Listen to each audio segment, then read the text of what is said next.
दोस्तों, मैं रंजीत सिंह और आप देख रहे हैं सफलता को स्टडी पॉइंट। जैसा कि दोस्तों हमने जीव विज्ञान की सीरीज़ को, इस श्रृंखला को शुरू किया है, जिसके तहत ये आज दूसरी कड़ी है, जिसका शीर्षक है कोशिका में अनुवांशिकता। तो दोस्तों आज हम इस सीरीज़ के तहत सारे क्वेश्चंस कवर करेंगे और इससे रिलेटेड कोशिश करेंगे सारे क्वेश्चंस कोई क्वेश्चन छूटे ना। तो दोस्तों बिना देर के हम स्टार्ट करते हैं। आज का पहला प्रश्न है, नाभिक के अलावा कोशिका के किस कोशिकांग में डीएनए होता है? तो दोस्तों आपके ऑप्शंस में तारक केंद्र, गाल्जी उपकरण, लाइसोसोम्स, माइटोकॉन्ड्रिया है। तो दोस्तों सही जवाब इसका माइटोकॉन्ड्रिया है। और दोस्तों नाभिक के अलावा कोशिका की माइटोकॉन्ड्रिया तथा हरित लौह नामक कोशिकांग में डीएनए पाया जाता है। डीएनए की खोज फ्रेडरिक मिशन ने 1869 में किया। डीएनए की खोज किसने किया? फ्रेडरिक मिशन ने। कब किया? 1869 में। ठीक है दोस्तों, तो हम अगले प्रश्न पे अब बढ़ते हैं। अगला प्रश्न है हमारा, निम्नलिखित में कौन सही है? तो पहला ऑप्शन प्रायस लघुत्तम सजीव की कोशिका है, या माइक्रोप्लाज्मा की कोशिका भित्ति एमिनो एसिड की बनी होती है, और विषाणु सम एकल तंतु आरएनए अणु से बने होते हैं, रिकेट्सिया में कोशिका भित्ति नहीं होता है। तो दोस्तों इसमें सही जवाब इस प्रश्न का होगा विषाणु सम एकल तंतु आरएनए अणु से बने होते हैं। दोस्तों विषाणु अविकल्पी परजीवी होते हैं जो कि सिर्फ होस्ट यानी पोषी कोशिकाओं के अंदर ही वृद्धि एवं प्रजनन करते हैं। इनमें केवल एक प्रकार का न्यूक्लिक एसिड आरएनए या डीएनए पाया जाता है जो प्रोटीन के एक आवरण से घिरा होता है। दोस्तों विषाणु अजैविक होता है, ये जैविक नहीं होता है, लेकिन ये जब किसी होस्ट के अंदर प्रवेश करता है तो उसके अंदर वृद्धि और प्रजनन करता है। ठीक है दोस्तों, तो अगला प्रश्न हम बढ़ते हैं। अगला प्रश्न है, साधारण मानव में गुणसूत्र होते हैं 36, 46, 56, 23। ये बहुत आसान सवाल है दोस्तों, इसका सही जवाब है 46। अगला प्रश्न हमारा, जीवों में अत्यधिक विविधता का कारण है? ऑप्शंस अनुकूलन, सहभागिता, उत्परिवर्तन, बहुगुणसूत्रता। इसका सही जवाब है उत्परिवर्तन। दोस्तों नव डार्विनवाद या जैव विकास सिद्धांत के अनुसार जीनों में साधारण परिवर्तन के उपरांत नए जीव बनते हैं, जिससे उनमें विभिन्नता बढ़ जाती है। इन परिवर्तन को इवोल्यूशन या उत्परिवर्तन कहते हैं। ठीक है दोस्तों, अगला प्रश्न है, निम्न में से किसमें गुणसूत्र नहीं होते? बंदर, चीता, तितली, छिपकली। प्रश्न एक बार और सुनिए, निम्न में से किसमें गुणसूत्र नहीं होते? आपका ऑप्शन दिया हुआ है, इसमें सही जवाब होगा दोस्तों छिपकली। दोस्तों छिपकली की अनेक प्रजातियां सहित अनेक सरीसृप में लिंग गुणसूत्र नहीं होते। इनमें लिंग निर्धारण पर्यावरणीय ताप से होता है। तो दोस्तों इसे प्रश्न अधिकतर परीक्षाओं में पूछे जाते हैं कि इनमें से कौन पर्यावरणीय ताप से लिंग निर्धारित होता है। तो उसके ऑप्शन में सरीसृप या छिपकली सही राइट आंसर होगा। ठीक है दोस्तों, अगला प्रश्न हमारा है, पादप कोशिका जंतु कोशिका से किस प्रकार भिन्न होती है? दोस्तों ये बहुत आसान प्रश्न है, लेकिन इसमें भी कैंडिडेट गलतियां कर जाते हैं। इसका सही जवाब है दोस्तों कोशिका भित्ति। ठीक है दोस्तों, जंतु कोशिका में कोशिका भित्ति का अभाव होता है, जबकि हरे पौधे में हरित लौह पाया जाता है। ठीक है दोस्तों, यानी हरी पौधे में क्लोरोफिल पाया जाता है। ठीक है दोस्तों, लेकिन कोशिका भित्ति का जंतु कोशिका में अभाव होता है, कोशिका भित्ति का। अगला प्रश्न हमारा है, जैव कोशिका का कौन सा भाग पावर हाउस कहलाता है? हमारे जो भी बायोलॉजी के स्टूडेंट हैं वो जानते होंगे कि ये प्रश्न बहुत ही इंपॉर्टेंट है और बहुत ही हाईलाइटेड क्वेश्चन है। तो इसका जवाब आपका ऑप्शंस है कोशिका भित्ति, माइटोकॉन्ड्रिया, केंद्रक, राइबोसोम्स। तो दोस्तों इसका सही जवाब है माइटोकॉन्ड्रिया। ठीक है, माइटोकॉन्ड्रिया को ही पावर हाउस ऑफ सेल भी बोला जाता है। ठीक है दोस्तों, इसमें सर दोस्तों देखिए ये जो क्वेश्चंस है इसमें बहुत तरह से पूछे जाते हैं बायोलॉजी में। खासतौर पे प्रोटीन की फैक्ट्री राइबोसोम्स को कहा जाता है। कोशिका का पावर हाउस, जैसा कि अभी ये प्रश्न था, माइटोकॉन्ड्रिया को कहा जाता है। दोस्तों आत्मघाती थैली लाइसोसोम्स को कहते हैं। गाल्जी कॉम्प्लेक्स गाल्जी बॉडी को कहा जाता है। तो दोस्तों इसका स्क्रीनशॉट भी आप ले सकते हैं कि इस तरह के प्रश्न अधिकतर परीक्षाओं में बन जाते हैं। ठीक है दोस्तों, अगला प्रश्न हमारा, प्लाज्मा झिल्ली बनी होती है प्रोटीन से, लिपिड से, कार्बोहाइड्रेट या दोनों से? ठीक है दोस्तों, दोनों से। प्रोटीन और लिपिड दोनों से बनी होती है। दोस्तों कोशिका झिल्ली यानी सेल मेम्ब्रेन में फास्फोलिपिड की 2 परतें होती हैं जिसके बीच में प्रोटीन होती है। ठीक है दोस्तों, अगला प्रश्न हमारा है प्रोटीन संश्लेषण में निम्न कोशिकांगों में किन की भूमिका सबसे अधिक महत्वपूर्ण है? ऑप्शंस आपके लाइसोसोम और सेंट्रोसोम्स,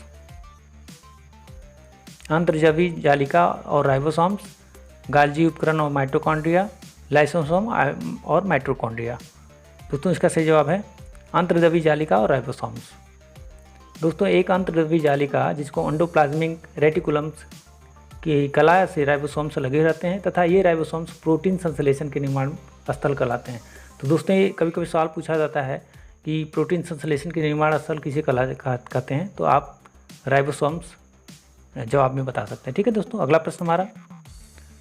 अगला प्रश्न है हमारे तंत्र में अधिकतम एटीपी अणुओं को उत्पन्न करने वाले पद हैं। ये बहुत ही इंपॉर्टेंट प्रश्न है दोस्तों।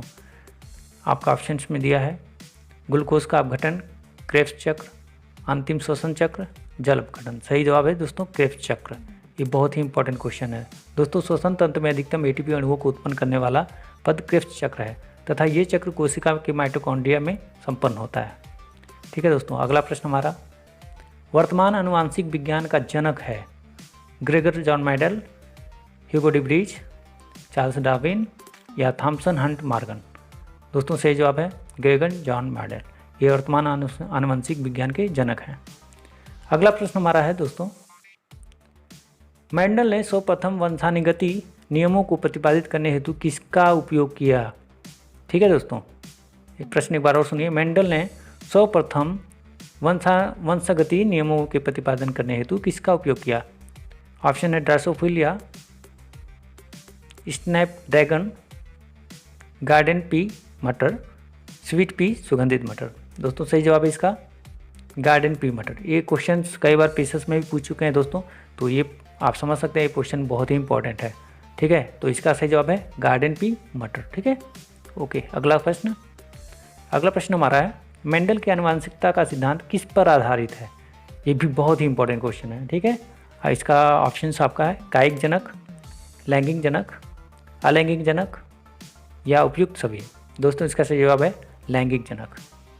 ठीक है दोस्तों, अगला प्रश्न हमारा जीनोम चित्रण का इनमें से संबंध है। ऑप्शन है आपका रक्त वर्गीकरण, जीन्स का चित्रीकरण, स्नायु केंद्रों का चित्रण या मस्तिष्क का चित्रण। तो दोस्तों इसका सही जवाब है जीन्स का चित्रण। ठीक है, अगला प्रश्न है जीन क्या है? डीएनए का एक भाग है या डीएनए हिस्टोन का एक भाग है, डीएनए आरएनए और हिस्टोन का एक भाग है या उपरोक्त सभी?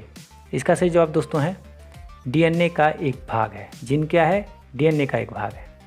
ठीक है, अगला प्रश्न दोस्तों जंपिंग जीन के सिद्धांत का प्रतिपादन किसने किया? एक बहुत इंपॉर्टेंट क्वेश्चन, जंपिंग जीन के सिद्धांत का प्रतिपादन किसने किया?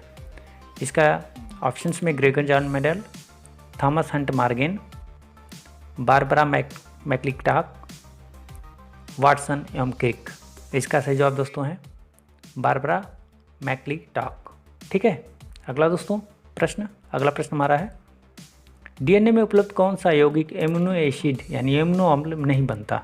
डीएनए में उपलब्ध कौन सा यौगिक एमिनो अम्ल नहीं बनता? ठीक है, एडेनिन, टायरोसिन, गुआनिन, साइटोसिन। बहुत इंपॉर्टेंट है दोस्तों, इसका सही जवाब है टायरोसिन। ठीक है दोस्तों, अगला प्रश्न हमारा डीएनए में मौजूद शर्करा होती है। डीएनए में मौजूद शर्करा होती है, बहुत ही इंपॉर्टेंट प्रश्न है। Glucose, fructose, deoxyribose. तो डीएनए में मौजूद शर्करा होती है दोस्तों डीऑक्सीराइबोज। अगला प्रश्न है अग्रलिखित व्यवसाय में लगे व्यक्तियों में कौन से व्यक्तियों को अपनी कोशिका के डीएनए में अस्थायी परिवर्तन का खतरा आता है? ठीक है दोस्तों, प्रश्न एक बार और सुनिए। अग्रलिखित व्यवसाय में लगे व्यक्तियों में कौन से व्यक्तियों को अपनी कोशिका के डीएनए में अस्थायी परिवर्तन का खतरा रहता है? तो दोस्तों इसमें ऑप्शंस आपका दिए हैं एक्सरे तकनीक, कोयला खनन, रंगरेज और रंगसाज या कार्बन 14 स्थानिक का उपयोग करके अनुसंधान करने वाले। दोस्तों इसका सही जवाब है कोयला खनन। कोयला खनन में लगे व्यक्तियों को अपनी कोशिका के डीएनए में स्थायी परिवर्तन का खतरा आता है। ठीक है दोस्तों, अगला प्रश्न हमारा है, कोशिका का आत्मघाती थैली किसे कहते हैं? जैसा कि दोस्तों हम एक क्वेश्चन पहले भी देख चुके हैं, इसके ऑप्शंस आपको शायद इसका जवाब मालूम हो गया होगा। इसका सही जवाब है लाइसोसोम्स। अगला प्रश्न हमारा, प्रोटीन की फैक्ट्री कहलाता है? इस सवाल का भी जवाब आपके पास मिल गया होगा। सही जवाब है आपका राइबोसोम्स। अगला प्रश्न हमारा, राइबोसोम्स होते हैं, राइबोसोम्स क्या होते हैं? राइबोसोम्स होते हैं डीएनए, आरएनए, प्रोटीन्स या इनमें से कोई नहीं। दोस्तों सही जवाब इसका है राइबोसोम्स आरएनए होते हैं, राइबोसोम्स आरएनए होते हैं। ठीक है दोस्तों। अगला प्रश्न हमारा है, डीएनए की खोज सर्वप्रथम किसने की? Friedrich Miescher, James Watson, Francis Crick, Wilkins. दोस्तों सही जवाब आपका फ्रीडमिशर। ओके दोस्तों।